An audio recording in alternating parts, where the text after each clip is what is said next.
Les élèves s'étaient habitués au masque en classe. Désormais, ils côtoieront peut-être ce petit boîtier à l'école, un capteur de CO2. Certaines communes ont décidé d'équiper leurs établissements scolaires, comme ici à M dans le Nord. 73 capteurs viennent d'être installés dans les classes et les cantines. C'est donc un capteur qui nous permet de contrôler en fait, le taux de CO2 dans la pièce.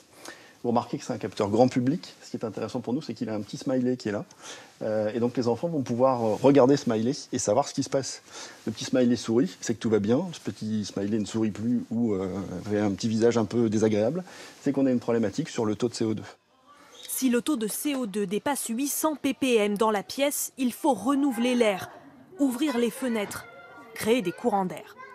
Pour le maire, c'est un moyen de susciter la vigilance des élèves et des enseignants et un investissement raisonnable pour sa commune. Ce qu'on a déjà, ce sont plutôt du capteur grand public, donc qui n'a pas coûté très cher, 80 € pièce. Donc on en a 73 à acheter, donc vous voyez, ce n'est pas des sommes très importantes. Le ministère de l'Éducation nationale ne se prononce pas sur l'utilité des capteurs de CO2. Les syndicats d'enseignants, eux, les réclament. Car les lieux clos bondés, les cantines où l'on enlève le masque, sont des points noirs pour les épidémiologistes. Selon eux, la transmission du virus par aérosol a trop longtemps été négligée. On s'aperçoit aujourd'hui qu'on se contamine très peu sur les poignées de porte ou sur les smartphones. Il n'y a pas suffisamment de virus vivants pour nous contaminer, alors que dans l'atmosphère, dans l'air que l'on respire minute après minute, on peut se contaminer même quand il n'y a pas énormément de concentration de virus dans l'air.